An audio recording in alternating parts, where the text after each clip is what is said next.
ترتجل بصوت وخيل فما لك في الأرض درب صحيح. അസ്സലാമു അലൈക്കും. വെള്ളി വെളിച്ചത്തിലേക്ക് സ്വാഗതം. ബിസ്മില്ലാഹി വൽഹംദുലില്ലാഹി വസ്സലാത്തു വസ്സലാമു അലാ റസൂലില്ലാഹി വഅലാ ആലിഹി വസഹ്ബിഹി അൽ ഫായിസീന ബിറളില്ലാഹ്. അത്യാവശ്യം ധനികനാണ് സ്വഹാബിയായ അബ്ദുറഹ്മാൻ ഔഫ് റളിയല്ലാഹു അൻഹു. മഹാനുഭവൻ മദീന പള്ളിയിലേക്ക് കടന്നു വരുന്നു. മുത്തനബി സല്ലല്ലാഹു അലൈഹി വസല്ലം സ്വഹാബിയുടെ വസ്ത്രത്തിൽ ഒരു ചെറിയ മഞ്ഞ അടയാളം കണ്ടപ്പോൾ ഇതെന്താണ് എന്ന് അന്വേഷിച്ചു. പ്രവാചകരെ, ഇന്നലെ ഞാനൊരു നിക്കാഹ് ചെയ്തു, വിവാഹം ചെയ്തു. മുത്തനബി സല്ലല്ലാഹു അലൈഹി വസല്ലം പുഞ്ചിരിച്ചു, ബറക്കത്തിനായി അനുഗ്രഹത്തിനായി ദുആ ചെയ്തു. എന്നിട്ട് പറഞ്ഞു, ഒരാടിനെങ്കിലും വറുത്ത് ചെറിയൊരു സൽക്കാരം നടത്തൂ. അതെ, എന്തൊരു ലളിതമായ വിവാഹം! പ്രവാചകർ സല്ലല്ലാഹു അലൈഹി വസല്ലം തങ്ങളോട് എപ്പോഴും ഉണ്ടാകുന്ന സ്വഹാബിയാണ്. കൂട്ടുകാരൊക്കെ ഉണ്ട്, സമ്പത്തും കുറവൊന്നുമില്ല. പക്ഷേ കല്യാണം എത്ര ലളിതമായിട്ട് ലാഘവത്തോടെയാണ് നടത്തിയത്. ഇതല്ലേ ഇസ്ലാമിൻ്റെ ഒരു മാതൃക? കഴിഞ്ഞ വെള്ളി വെളിച്ചത്തിൽ പിടിച്ചു പറിച്ചു വാങ്ങുന്ന സ്ത്രീധനമായിരുന്നു നാം സംവദിച്ചത്. കേരളത്തിൻ്റെ രാഷ്ട്രീയ സാമൂഹ്യ മണ്ഡലത്തിൽ ഇപ്പോൾ ഒരു ചർച്ചയായതുകൊണ്ടുമാണ് അന്ന് വിഷയമാക്കിയത്. എന്നാൽ മുത്തനബി സല്ലല്ലാഹു അലൈഹി വസല്ലം തങ്ങളുടെ വാചകങ്ങളിലേക്ക്, സ്വഹാബിൻ്റെ മാതൃകയിലേക്ക്, പൂർവീകരുടെ നടപടിക്രമങ്ങളിലേക്കൊക്കെ എന്തുകൊണ്ട് ഈ വിവാഹം എന്നൊരു വിഷയം വരുമ്പോൾ നാം ശ്രദ്ധിക്കുന്നില്ല? അതൊരു വിശിഷ്ട കർമ്മമല്ലേ, തോന്നിവാസങ്ങൾ അല്ലല്ലോ. അബീ ഹുറൈറ റളിയല്ലാഹു അൻഹു നിവേദനം കാണാം. മുത്തനബി സല്ലല്ലാഹു അലൈഹി വസല്ലം തങ്ങൾ പറയുകയാണ്, ഇദാ ഖതബ ഇലൈക്കും മൻ തർളൗന ദീനഹു വഖുലുഖ. നല്ല ദീന്, നല്ല സ്വഭാവം ഉള്ള ഒരാളെക്കുറിച്ച് നിങ്ങൾക്കൊരു വിവാഹാന്വേഷണം വന്നാൽ ഫസവ്വിജൂഹു, അദ്ദേഹത്തിന് നിങ്ങൾ കല്യാണം കഴിച്ചു കൊടുക്കണം. ഇല്ലാ തഫ്അലൂ തകുൻ ഫിത്നത്തുൻ ഫിൽ അർളി വഫസാദുൻ അലീം. ഇത് ചെയ്യാൻ ഒരുക്കമല്ലേ, അവിടെയാണ് ഫിത്ന, അവിടെയാണ് ഫസാദ്, അവിടെയാണ് നാശം. ആധുനികതയുടെ അപജയം, പരാജയം ഇതല്ലേ? മുസ്ലിം ഉമ്മത്ത് എവിടേക്കാണ് പോകുന്നത്? നല്ല ചെറുപ്പക്കാരനെ തേടിപ്പിടിച്ച്, അവിടെ കാശല്ലല്ലോ, പണമല്ലല്ലോ. അതേപോലെ പുരുഷൻ്റെ സൽഗുണങ്ങൾ പരിഗണനാർഹമാണ് എങ്കിൽ അബൂ ഹുറൈറ റളിയല്ലാഹു അൻഹുവിൽ നിന്നുള്ള മറ്റൊരു വചനം നമുക്കിവിടെ ഒന്ന് കൂട്ടിച്ചേർക്കാം. നബി സല്ലല്ലാഹു അലൈഹി വസല്ലം പറയാണ്, തുൻകഹുൽ മർഅതു ലിഅർബഅ ലിമാലിഹാ വലിഹസബിഹാ വലിജമാലിഹാ വലിദീനിഹാ. സ്ത്രീകളുടെ വിവാഹം നടത്തപ്പെടുന്നൊരു പതിവുണ്ട് 4 കാര്യങ്ങൾക്കാണ്. ഒന്ന് അവളുടെ സമ്പത്ത്, അല്ലെങ്കിൽ അവളുടെ തറവാട്, അല്ലെങ്കിൽ അവളുടെ സൗന്ദര്യം, അല്ലെങ്കിൽ അവളുടെ മതബോധം.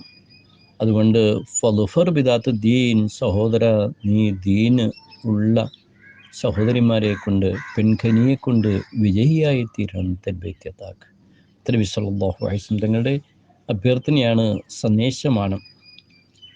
4 കാര്യങ്ങൾക്ക് വേണ്ടി വിവാഹം ചെയ്യപ്പെടുക എന്ന് പറഞ്ഞാൽ ഈ 4ഉം കണ്ടിട്ട് കല്യാണം കഴിക്കണമെന്നാണോ? അല്ലല്ല. ഖാലി ഇയാദ് റളിയല്ലാഹു അൻഹു തങ്ങൾ പറഞ്ഞു, മിൻ ആദത്തിന്നാസ് അൻ യർഗബു ഫിന്നിസാഇ വഖ്താറുഹാ ലി ഇഹ്ദാ അർബഇ ഖിസാൽ. ഈ പറഞ്ഞ 4 കാര്യങ്ങൾക്ക് വേണ്ടി ഏതെങ്കിലും തിരഞ്ഞെടുക്കുന്ന പതിവ് മുമ്പുണ്ടായിരുന്നു. സ്ത്രീകളെ ആഗ്രഹിക്കും പതിവുണ്ടായിരുന്നു പൂർവിക ജനതയിലൊക്കെ അവരുടെ. എന്നാൽ ഇവിടെ വേണ്ടത് എന്താണ്? നാം പരിഗണനയ്ക്ക് എടുക്കേണ്ട വിഷയം എന്താണ്? ഫളുഫർ ബിദാത്തി ദീൻ, മതബോധമുള്ള പെണ്ണ്, ആത്മീയ ചിന്തയുള്ള പെണ്ണ്, അവരെ തിരഞ്ഞെടുക്കുക. ഇതാണ് വേണ്ടത്. അപ്പോൾ വരനും വധുവും ഒരു വിവാഹത്തിലൊരുങ്ങുമ്പോൾ അവർ രണ്ടാളും എവിടേക്ക് തിരിയണം, എവിടേക്ക് ചിന്തിക്കണം, എവിടേക്ക് തിരിഞ്ഞു നോക്കണം? മതത്തിൽ അതിന് മാർഗദർശനങ്ങളുണ്ട്. കേവലം സമ്പത്തിൻ്റെ അടിമയാകാൻ പാടില്ല. പിടിച്ചു പറിച്ച് അല്ലെങ്കിൽ ചോദിച്ചു വാങ്ങാൻ എന്ത് റേറ്റാണ്, എന്ത് അധികാരമാണ് ഉള്ളത് എന്ന് നാം മുമ്പൊക്കെ സൂചിപ്പിച്ചിട്ടുണ്ടല്ലോ. മുത്തനബി സല്ലല്ലാഹു അലൈഹി വസല്ലം നിങ്ങളുടെ വാചകം തന്നെ എടുക്കാം. ലാ തസാലുൽ മസ്അലതു ബി അഹദിക്കും ഹത്താ യൽഖല്ലാഹ വലൈസ ബിവജ്ഹിഹി മസ്അഅതു ലഹം. ഈ ചോദിച്ച് നടക്കുന്ന ആളുകൾ നാളെ മുഖത്ത് ഒരു ഇറച്ചി കഷ്ണം മാംസം പോലും ഉണ്ടാകില്ല എന്ന ഒരു ഹദീസ് അള്ളാഹുവിൻ്റെ അടുത്ത് വരുമ്പോൾ, ബുഖാരി മുസ്ലിം ഹദീസാണ്. എല്ലാ യാചനയും ഇത് പെടുകയാണ്. ഇതൊരു യാചനയാണല്ലോ. ചോദിച്ചു നടക്കലാണല്ലോ, ഒരു എരക്കലാണല്ലോ, ഒരു തെണ്ടലാണല്ലോ. നിങ്ങളെ മോളെ കെട്ടുമ്പോൾ ഇത്ര തരണം. വീണ്ടും ഇത് തന്നെ സൂചിപ്പിക്കാൻ ഒരു കാരണം നമുക്കെല്ലാവർക്കും അറിയാം. നമ്മുടെ നാട്ടിൽ ഇത് വളരെ മ്ലേച്ഛകരമായ, വളരെ ഭീകരമായ അവസ്ഥയിലേക്ക് നീങ്ങി അവസാനം കണ്ണുനീരുമായി കൊണ്ട് ആയിരങ്ങളും പതിനായിരങ്ങളും നമ്മുടെ വീടുകളിൽ കഴിയല്ലേ.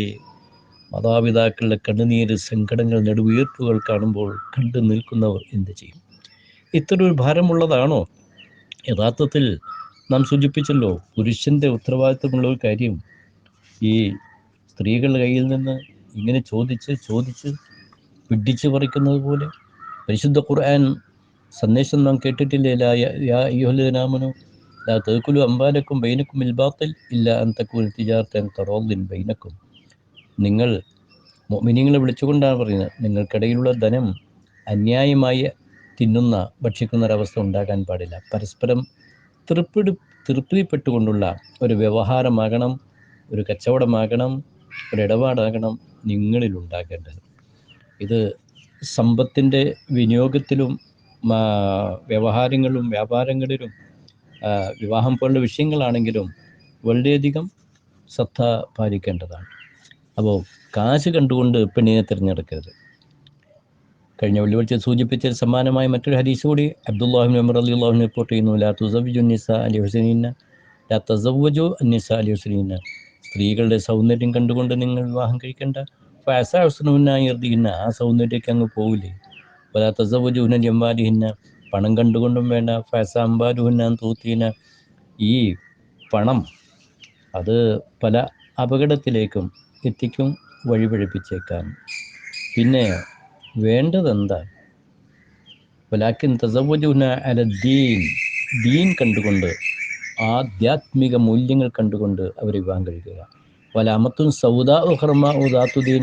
ദീനുള്ള ഒരു കറുത്ത ഒരു അടിമ സ്ത്രീയായ ചെവിയൊന്നും അല്ല അംഗച്ഛേദം വന്ന മുറിവുള്ള ഒരു അടിമ സ്ത്രീ, അതാണോ ദീനുള്ളത് കിട്ടിയാൽ അഫ്ളലു, അത് ഏറ്റവും ശ്രേഷ്ഠമാണ്. എന്ന് പറഞ്ഞാൽ എപ്പോഴും ഒരു സ്ത്രീനെ തിരഞ്ഞെടുക്കുമ്പോൾ ആത്മീയതയ്ക്ക് ഊന്നൽ കൊടുക്കുക. മുത്തനബി സല്ലല്ലാഹു അലൈഹി വസല്ലം തങ്ങളുടെ ഭാര്യമാരെ നോക്കുക. ഓരോ സന്ദർഭവും അവരെ ഒറ്റപ്പെട്ട് കഴിയുന്നതും ഒരു ചാരിറ്റി, ഒരു സഹായത്തിൻ്റെ, സാന്ത്വനത്തിൻ്റെ ഭാഗമായിട്ടാണല്ലോ വിവാഹങ്ങളിലൊക്കെ ചരിത്രങ്ങൾ നമ്മൾ കാണുന്നത്. അതേ സമയത്ത് കന്യകയായ ആയിഷ റളിയല്ലാഹു അൻഹ കടന്നു വന്നെന്താ? അത് ലോകത്തിൻ്റെ ഗുരുവായതുകൊണ്ടല്ലേ, പണ്ഡിതയായതുകൊണ്ടല്ലേ. ഖാല ദഹബി മാ റഅയ്തു അഹദൻ അഅലമ മിൻ ഉമ്മത്തി മുഹമ്മദിൻ സല്ലല്ലാഹു അലൈഹി വസല്ലം ആയിഷ. ഉമ്മത്ത് മുഹമ്മദ് നബി സല്ലല്ലാഹു അലൈഹി തങ്ങളുടെ ഉമ്മത്തിൽ ആയിഷയെ പോലെ വിവരമുള്ള ഒരാളെ ഞാൻ കണ്ടിട്ടില്ല. വല അഫ്ഖഹ വല അഅഖല ഹത്താ ഖാല. അത്രയും ബുദ്ധി, അത്രയും വിജ്ഞാന വിശാലത, ഇതൊന്നും ആയിഷയെ പോലെ വരെ കണ്ടിട്ടില്ല എന്ന് ഇമാം ദഹബി പറയാം.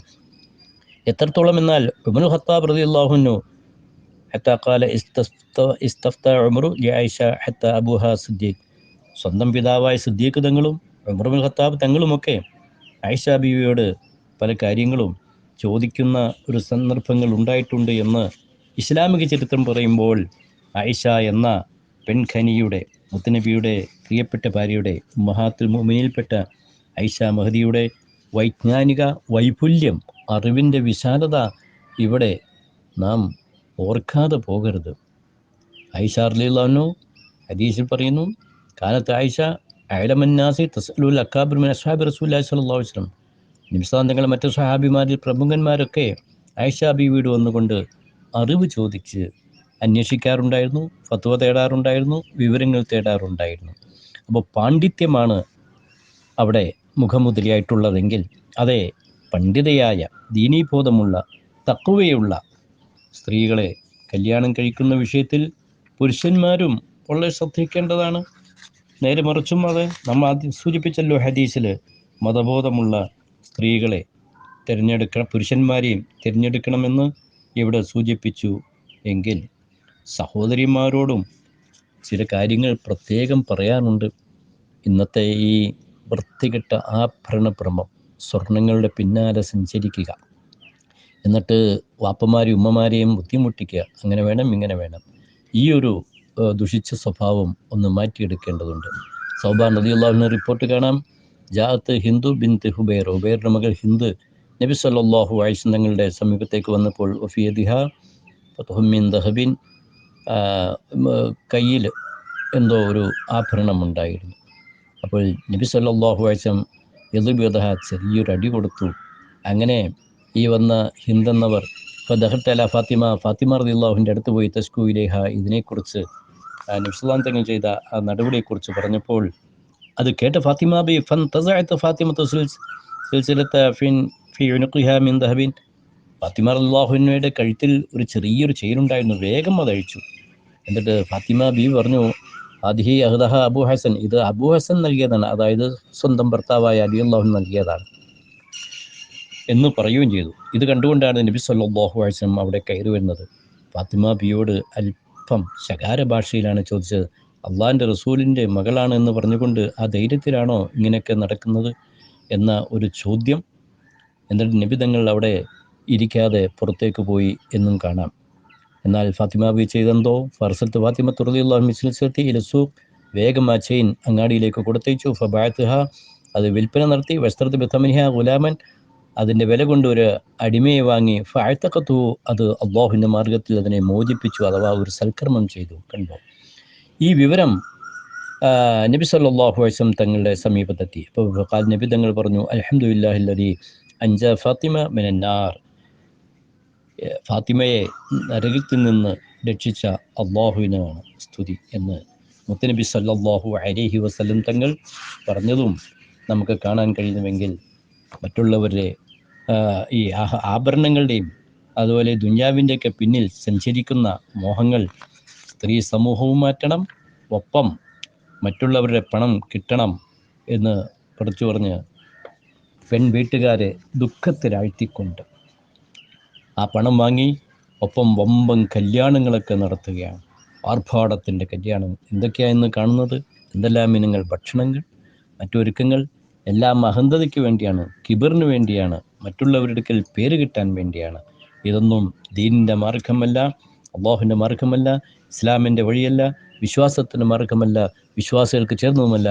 അതുകൊണ്ട് തന്നെ മുഅ്മിനീങ്ങളെ, വിവിധ മതവിഭാഗങ്ങളിലുള്ള ഒരിടമാണ് നമ്മുടെ നാട്.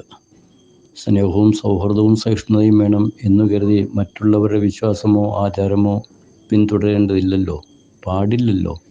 മുസൽമാൻ അവൻ്റെ വിശ്വാസം ഉയർത്തിപ്പിടിക്കണം.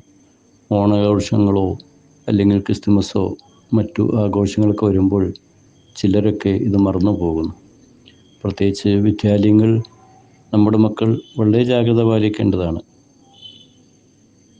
അവരുടെ ആഘോഷങ്ങൾ പങ്കുചേർന്ന് അല്ലെങ്കിൽ വേഷവിധാനങ്ങളോ മറ്റോ ഒക്കെ സ്വീകരിക്കുന്നു. അറിഞ്ഞോ അറിയാതെയോ ചിലപ്പോൾ നമ്മുടെ വിശ്വാസം അപകടപ്പെട്ടു പോകുന്ന ചില രീതികളൊക്കെ സ്വീകരിച്ചു പോകും. പുൽക്കൂടുണ്ടാക്കലോ അതേപോലുള്ള കാര്യങ്ങളൊക്കെ അതാത് മതക്കാർ ചെയ്യട്ടെ. അത് വിദ്യാർത്ഥികളെ കൊണ്ട് നിർബന്ധിപ്പിച്ച് ചെയ്യുന്ന ഒരു സാഹചര്യം ടീച്ചേഴ്സിലോ മറ്റധികൃതരോ ഉണ്ടാകാൻ പാടില്ല. അപ്പോൾ വിവാഹത്തിൽ ഏത് തോന്നിവാസമാകാമെന്ന ചിലരുടെ നിലപാട് പോലെ തന്നെ ആഘോഷങ്ങളുമൊക്കെ വരുമ്പോഴും മറ്റു ചില കാര്യങ്ങൾ വരുമ്പോഴും അവരവരുടെ മതത്തിൻ്റെ ആചാരത്തെ, വിശ്വാസത്തെ മാറ്റിവെച്ചുകൊണ്ട് എന്ത് തോന്നിവാസം ചെയ്യാമെന്ന ഒരവസ്ഥാവിശേഷം ചിലയിടങ്ങളിൽ കാണുന്നു. അപകടം തന്നെ. ഈമാനുള്ള വിശ്വാസികൾ വളരെയധികം ജാഗ്രതയും മുൻകരുതലും ഇതിൽ വേണം. നമ്മുടെ വിവാഹങ്ങൾ, നമ്മുടെ വൈവാഹികം എല്ലാം അള്ളാഹുവിന് പൊരുത്തമുള്ളതാകട്ടെ, മതത്തിൻ്റെ മാർഗമുള്ളതാകട്ടെ. മുത്തനബി സല്ലല്ലാഹു അലൈഹി വസല്ലം പഠിപ്പിച്ച സുന്നത്താണ് ഞങ്ങൾ ഈ ചെയ്യുന്നത്, ചെയ്യിപ്പിക്കുന്നത് എന്ന ഒരു അടിയുറച്ച ബോധം എല്ലാവരിലും ഉണ്ടാകട്ടെ.